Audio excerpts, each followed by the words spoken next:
Good evening, everyone. Very glad you're here. The weekend is upon us, and certainly feels like a good time to do a little drinking and a little thinking. So, yeah, come join me. I'd be honored if you would. It's not good to drink alone after all, right?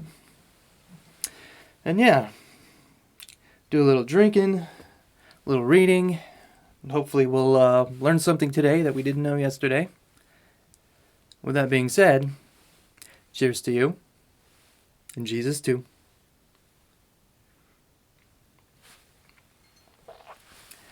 Good old chamomile.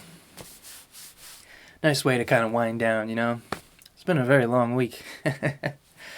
Most of them are like that anyway, I guess. But it makes me feel better saying that, so.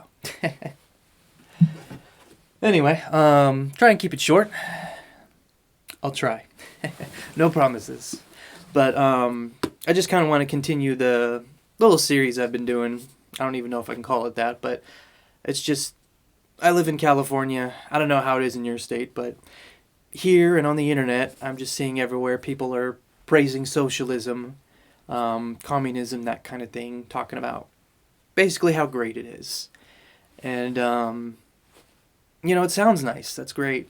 But what people say and what actually happened were two very different things.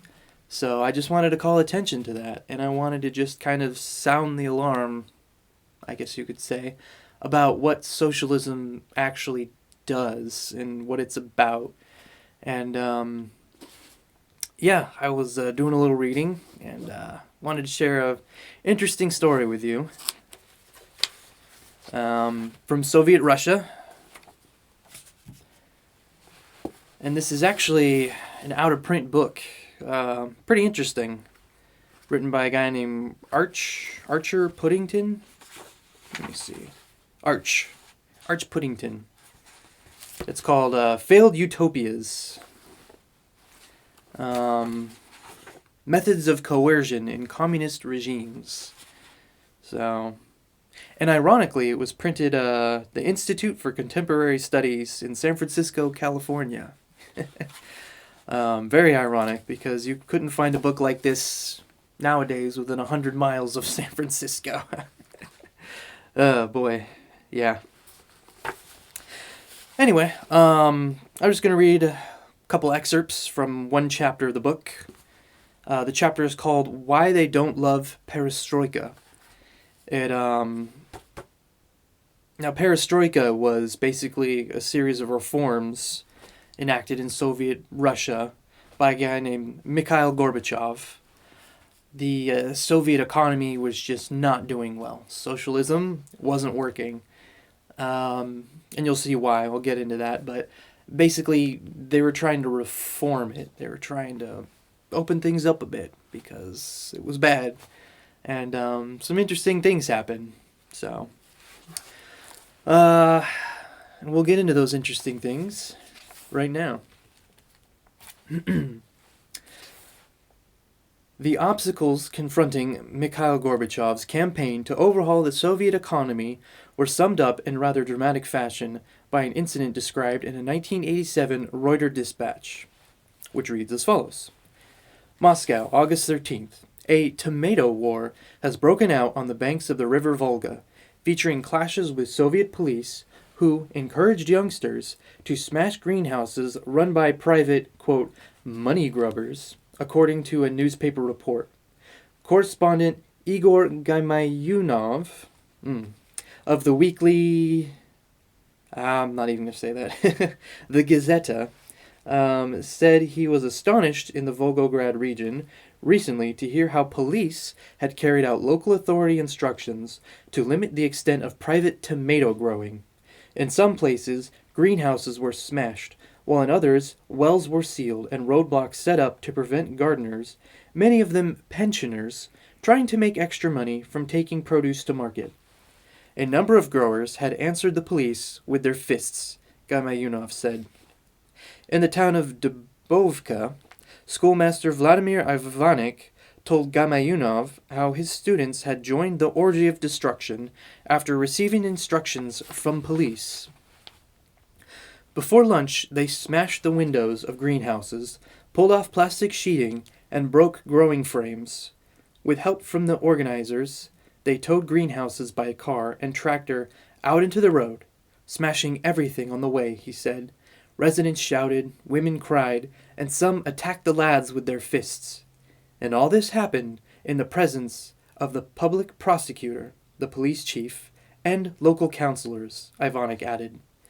Scuffles also broke out at the nearby river port of Primorsk, when police tried to stop gardeners from selling tomatoes to tourists disembarking from boat tours, the newspaper said. The same town of Primorsk, with some 5,000 residents, suffered a drought after local authorities sealed 186 wells, which the gardeners used to water their tomatoes, it added. Altogether, about 100 people suffered in the police attacks, which followed local authority instructions that the size of greenhouses and the number of tomato plants should be limited. The Gazeta said it seemed the local authorities feared young people might follow the pensioners' example and start living by growing tomatoes instead of working for the state. To those accustomed to free market abundance, the idea of deliberately destroying food for reasons of political ideology seems bizarre and incomprehensible. The more so when done in a society where food shortages are endemic. Yet we have long known the irrationality of the Soviet economic system, and irrational systems inevitably produce irrational actions like the tomato assault. The real significance of this affair is what it reveals about the psychology of people who, having been raised and indoctrinated under totalitarianism, are, for the first time, faced with the prospect of change. Although greeted with interest and even enthusiasm in the West, Mikhail Gorbachev's perestroika, or restructuring, has provoked bewilderment and hostility among many Soviet citizens. While foreign experts on the Soviet economy are unanimous in the view that the reforms do make a difference, for many Soviet citizens, even modest change is too much. Nor is the problem restricted to the inertia-bound officials within the planning and industrial bureaucracies. Clearly, these officials comprise a formidable nucleus of opposition based on a perceived threat to power and privilege. Soviet managers have long flourished under a system in which competition has been non-existent, responsibility never clearly delineated, and poor performance seldom punished. So there you have it. Socialism is for the little guy, is it?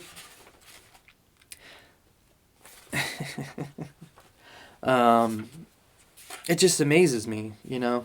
Socialists say a lot of things, but what matters is what they do. They always say they're going to take from the rich. They're just going to take from the rich, the people that are rich, right? And it always ends up, always, taking from the little guy. And here we have a real example, right? People growing tomatoes in their backyard. Low-income people, pensioners, elderly, people just trying to make a little bit of spare cash just to get by. And the socialists, communists, leftists, whatever you want to call them, smashed up their tomato gardens. Really? So, you'll have to forgive me for not believing you, Mr. and Mrs. Socialist, when you tell me that you're just going to take from the rich. Because like I said, it always seems to trickle down. The trickle-down tyranny. And I love that part about the bureaucrats were watching on, you know, while these tomato gardens were destroyed. Why would they do that? Well, they answered it here. It was a threat to their power, right? Competition non-existent, responsibility never clearly delineated, poor performance seldom punished. There is no incentive for these bureaucrats to change the system, you know. And what cracks me up, I shouldn't say that, it makes me sad, but it's just unbelievable. These bureaucrats, these were the people that were supposed to be safeguarding the little guy, right? They were supposed to be watching over these lower income people. I mean, they're supposed to represent and help these people. And instead, they're watching and assisting them, these thugs and stuff, smash up their tomato gardens. What kind of person does that? You know? It's a threat to your power? That's what socialism is about. It's about power, right? It's about bureaucracy, you know? It's about not having competition. Like they said, it was these private tomato growers. They called them money grubbers. I mean, unbelievable, right? You sit here and you call the rich people names. And then where does it end? Where does it end? It ends with calling people growing vegetables in their garden. Tomatoes are fruit, but whatever. You know, calling them money grubbers and stuff. It just goes to show you. You know, socialism is based off of envy, right? I mean, think about it. The very idea is somebody has more than you, so you're going to take it from them. Well, there's a problem with that. Where does it stop? Where are you going to stop? You can't, because somebody is always going to have more than you, and you're always going to have less than someone else. So you can never stop. And that's how you end up with stuff like this. That's how it always ends up with the rich. First, it starts with the rich, right? Seems well enough. The nobility in Russia, you know, they overthrew the royal family. But then it trickles on down, doesn't it? It always, always does. And it's amazing. It's astounding. You know, and like the chapter said, in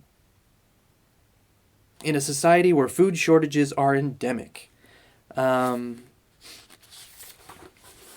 And actually, I got another little excerpt here. It's just, that's what happened. In socialism, there were shortages. There wasn't enough clothes, food, housing. Well, let me read the little paragraph here. The existence of inflation in the Soviet economy, present and future, is also a subject of muted discussion. As with claims that communism ensured full employment, the Soviets have long boasted of having eliminated the inflationary spirals which create so much havoc in capitalist economies, especially in the prices of such basic items as food and housing. I would like to add that inflationary spirals, price increases, stuff like that doesn't happen naturally under capitalism. It happens when you have a government and a central bank that messes with your money and turns it into funny money, which, as we know, is not capitalism. So, just a little tidbit, wanted to throw that in there. Anyway, moving on. In the past, Soviet spokesmen have pointed with pride to the fact that rent, the levels of which have not changed since 1928, and utilities absorb about 3% of an average family income. Similarly, prices for bread, sugar, milk, and other basic foods have not risen for decades either. Okay. Sounds nice, right? But wait, there's more. Always is. The problem is that price stability has been achieved through massive state subsidies. This policy created serious disruptions throughout the economy and led to shortages in basic goods, as well as a universal shabbiness in the quality of products, for which the Soviet Union is notorious. While the older generations tolerated endless queues and inferior goods, the younger generation will not accept the argument that, quote, things have gotten better since Stalin's time. Young Soviets, especially the more educated, increasingly compare their lot with the Western present rather than the Soviet past. Perhaps the most troublesome problem for the younger generation is the housing shortage, which compels many young couples to live with relatives for up to 10 years while waiting for a vacancy on the apartment list. A housing shortage. Interesting. I live in California, and there seems to be a problem with housing. Everybody's living with roommates and families. I wonder why that is. Could it be because we have a giant, massive government that tells you what to do and tries to control the economy? Maybe. Maybe. But just goes to show you, there were shortages. Socialism created shortages. And these tomato growers were trying to ease those shortages, right? People need food. People need to eat. They're growing tomatoes. and people were smashing that up. Bureaucrats were enabling people to smash those tomatoes in the name of ideology, in the name of socialism. I mean, look, I want to be honest. If your ideology, if your belief, your political system is threatened by people growing tomatoes, it's not a good system. I'm just going to lay it to you straight. It's a horrible system. So, I had one more. Let's see. Yeah. Such attitudes may well doom one of the first concrete initiatives under perestroika, the legalization of private and cooperative business ventures. This experiment in private enterprise is being carried out on an extremely modest scale. The guidelines regulating private businesses, for example, prohibit the use of hired labor. The leadership launched this experiment with two practical purposes in mind. The first was to improve the service sector, a notoriously poor performer under communism. The second, an unstated attempt, was to establish an alternative economic sector which might provide employment for workers, made redundant by the nationalization of state industries. The results thus far have been mixed. On the positive side, some businesses are flourishing. Cooperatively owned restaurants are often booked weeks ahead, and clearly offer better food and services than state-run establishments. But there have been disappointments as well. The number applying for private or cooperative business permits has been considerably smaller than anticipated, owing in part to bureaucratic roadblocks imposed by local officials who regard any enterprise outside total state control with suspicion. A second problem is that many Soviet citizens look on those engaged in private enterprise with envy and occasionally outright hostility. The Soviet media regularly report incidents similar to the Tomato War mentioned at the beginning of this chapter. Fistfights are reported between private taxi drivers and drivers from state-run enterprises. People who have set up small businesses in their homes have been denounced by neighbors as profiteers or for allegedly living immoral lifestyles.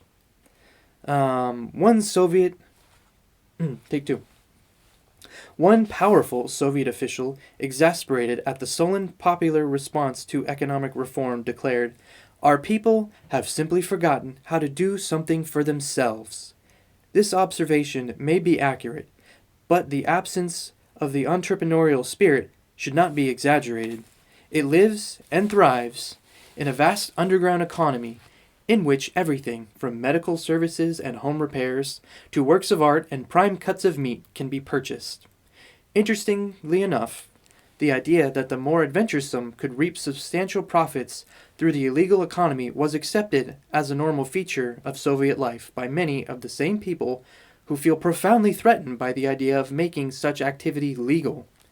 But it is not clear whether those engaged in the underground economy will welcome the opportunity to earn a profit with the sanction of the state. The reason is simple enough. In the underground economy, profits are high. There are no taxes, no license fees, and the only bureaucratic complication is the danger of arrest for what the Soviets call, quote, economic crimes. By contrast, the new laws on private and cooperative enterprise provide for steep rates of taxation and costly license fees. Furthermore, uncooperative local officials can defeat the most intrepid entrepreneur by throwing up an impenetrable thicket of bureaucratic obstacles. And there you have it. It's all about power. It's all about bureaucracy with socialism, right? They didn't want competition. They're bureaucrats. That's what socialism is about. It's about smashing things. It's about taking from those who produce, taking from those who have the spirit of creating and entrepreneurial, mind, and smashing it, right? But when you do that, you create shortages, right? The state can't do that because it doesn't have that spirit. The very idea of bureaucracy is to regulate and paperwork and permission, right? If you want to go out and start a business, the idea of America anyway, right? You go out, you start your business. If it works, great. You're going to serve your community. And we're all going to be better off for that. And if you fail, well, that's on you. Versus in socialism, when you have a big giant state running everything, well, maybe. And nobody's held accountable, right? It's all the bureaucracy. And if it fails, well, too bad, right? We'll just keep doing what we're doing. That's how it was. You can't argue. You can sit here all day and tell me until you're blue in the face how wonderful socialism is. And you want health care for people. You want food for people. You want housing for people. And it's just so weird because you look at socialism and what actually happened. People didn't get housing. People didn't get medical care. People didn't get food. I mean, I just don't understand. What world do you live in, Mr. and Mrs. Socialism? Or socialist? That's not what happens under socialism, right? That's not how the bureaucracy works.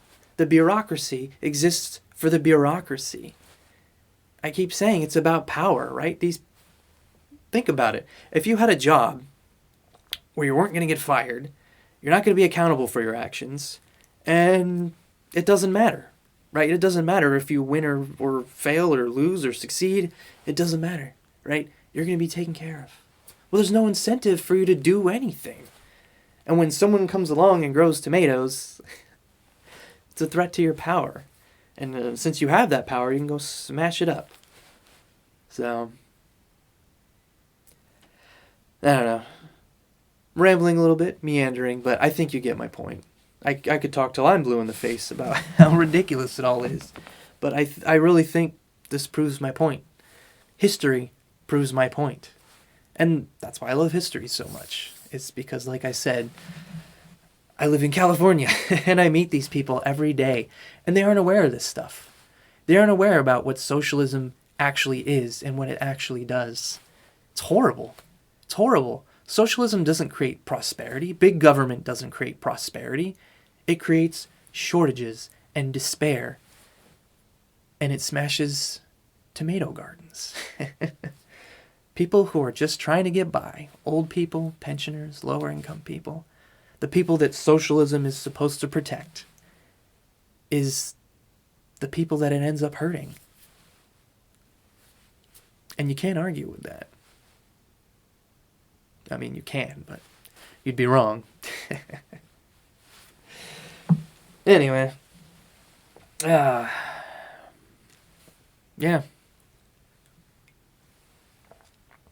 Of course, they're not going to give up. Somebody's going to disagree with me, and I welcome that disagreement, by the way. I'm always down for a good debate. So, with that being said, leave me a comment below. Let me know what you think. Let me know your opinions or, any thoughts you have on the matter, the story, the tomato war. Let me know why I'm wrong. I'd love to hear it, or why I'm right. I don't know. But yeah, I love comments. I love the debate. I love the back and forth banter. It really makes it for me. So, if you want to leave a comment, I'd actually be very happy. So, also check out the descriptions for any show notes or any further reading that you can check out if you're interested in topics like this in history. Yeah, I'll leave it there. I hope you have a good night. I hope you have a good weekend. I wish the best for you. I hope things work out. And yeah, good things. I just wish good things for you. Keep you all in my thoughts and prayers. And yeah. Think that's about it. Good night, everyone. Take care.